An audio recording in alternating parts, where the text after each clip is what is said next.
E aí, torcida apaixonada do Vascão? Estão prontos para mais um mergulho nas novidades do nosso querido Vasco da Gama? Mas antes de começarmos, já sabem, né? Se inscrevam no canal e deixem aquele like para não perderem nenhum detalhe do que está rolando no nosso amado clube.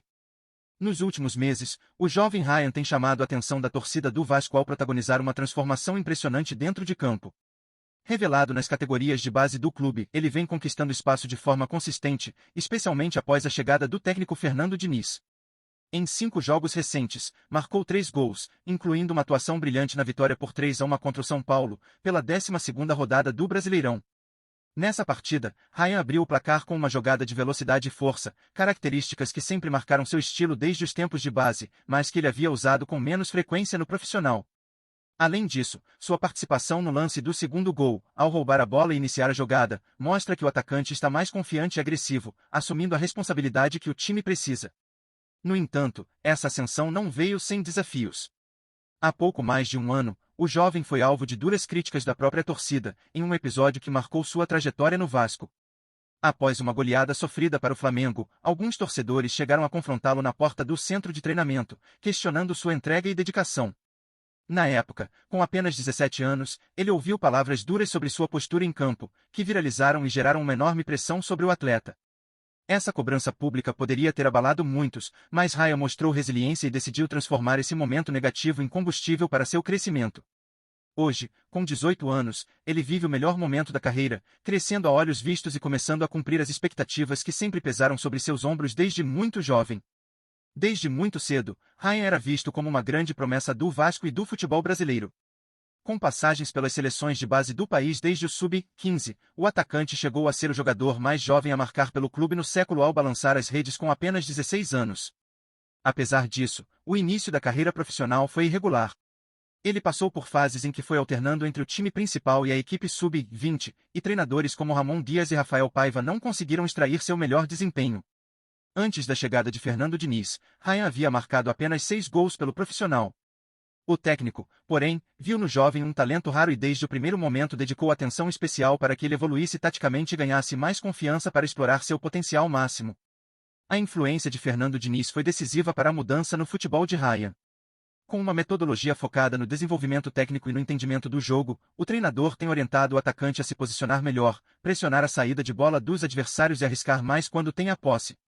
O resultado disso tem sido visível. Em 7 jogos sob o comando de Diniz, Ryan já marcou gols em competições como a Copa do Brasil e a Sul-Americana, além de ter sido fundamental em partidas importantes do Brasileirão. A conexão entre os dois é clara, e o técnico não hesita em afirmar que Ryan tem potencial para ser um dos melhores jogadores do país e até fazer sucesso na Europa. Essa confiança tem impulsionado o atleta a se superar a cada jogo, mostrando um futebol muito mais maduro e decisivo. Com o Vasco precisando equilibrar as finanças e considerar vendas na próxima janela de transferências, o futuro de Ryan já começa a ser pauta de especulações. O clube, no entanto, pretende ser rígido e só ouvirá propostas na casa dos R/cifrão 100 milhões, tamanha a importância do atacante para o projeto do time.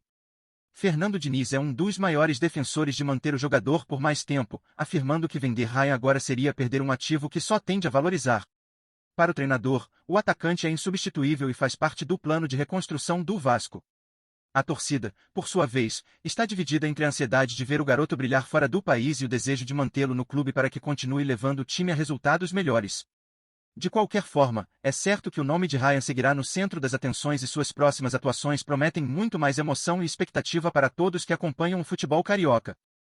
Nos últimos anos, o Vasco tem vivido um momento preocupante que vai além dos resultados no placar, a lenta e dolorosa morte do futebol de qualidade que um dia foi sua marca registrada.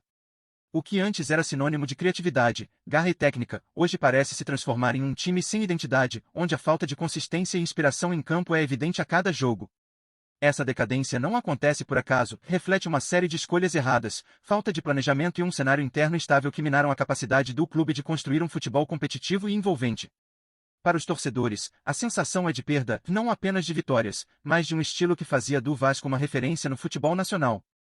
Essa ausência do futebol vibrante e eficaz cria um vazio que só aumenta a ansiedade e a frustração da torcida, que vê sua equipe se afastar cada vez mais daquele brilho que encantava multidões. O Vasco parece preso a um ciclo difícil de romper, onde o espírito vencedor e a habilidade coletiva deram lugar a atuações apáticas e desorganizadas. A falta de identidade em campo não só compromete os resultados, mas também enfraquece a conexão com a torcida, que acompanha, impotente, o que muitos já chamam de o fim de uma era. Resta agora a dúvida: será possível resgatar esse futebol que parecia tão natural? E se sim, qual será o caminho para devolver ao Vasco a força e a paixão que fizeram sua história tão grandiosa? A expectativa por respostas e mudanças é grande, e o futuro ainda reserva muitos capítulos a serem escritos. A crise que atingiu o futebol do Vasco não se resume apenas às dificuldades dentro de campo, mas reflete uma instabilidade estrutural que afeta todas as camadas do clube. A ausência de um projeto claro e consistente para a formação de jogadores e a falta de investimento em estratégias de longo prazo contribuíram para o enfraquecimento técnico da equipe. Além disso, as mudanças constantes na comissão técnica e o descompasso entre diretoria e elenco criam um ambiente pouco favorável para o desenvolvimento de um estilo de jogo sólido e competitivo. Esse cenário gera um efeito cascata que compromete não só o desempenho imediato, mas também a construção de um legado esportivo que respeite a história do clube. Por outro lado, a torcida, que sempre foi o alicerce e a alma do Vasco, se vê cada vez mais distante do time, refletindo uma insatisfação crescente com o futebol apresentado. A falta de entusiasmo e emoção nos jogos causa um desalento que transcende os resultados e toca a essência do que significa torcer por um clube de tradição. Para reverter esse quadro, será necessário muito mais do que mudanças pontuais. O Vasco precisará de uma renovação profunda, que envolva uma revisão de sua filosofia esportiva, comprometimento financeiro e, sobretudo, uma reconstrução da identidade que uma vez fez do clube um gigante do futebol brasileiro. Até lá, a dúvida sobre o futuro segue pairando, mantendo viva a esperança de que o bom futebol possa renascer das cinzas.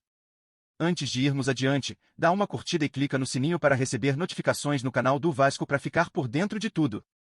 Vamos lá, continua aqui. E você, torcedor vascaíno, como tem vivido essa fase tão complicada do seu time? Será que ainda há esperança de ver o Vasco reencontrar aquele futebol que encantava e fazia o coração bater mais forte? O que você acha que falta para o clube retomar o caminho das vitórias e das atuações empolgantes? É hora de refletir o que realmente precisa mudar para que o Vasco volte a ser o time que a torcida merece? Sua opinião é fundamental para esse debate, afinal, quem mais sente a dor e a paixão pelo clube são vocês, que lotam os estádios e vibram a cada lance. Agora, pense, até quando o torcedor vascaíno deve aceitar esse ciclo de frustrações? Será que a paciência está chegando ao limite? O que a diretoria deveria priorizar para reconquistar a confiança e o amor da sua fiel torcida? Mais do que nunca, é o momento de levantar a voz, expressar sua indignação, mas também sua esperança. Afinal, o Vasco é muito mais do que um time, é uma paixão que pulsa forte no peito de milhões, e essa paixão merece muito mais do que o futebol morno que tem sido apresentado. Conte para a gente qual é o seu maior desejo para o futuro do clube. Vem ver as novidades do Vasco todo dia. Se inscreve no canal e dá um like pra gente saber que você gosta. Fala o que você acha nos comentários, é super importante pro Vasco. Tchau, até o próximo vídeo.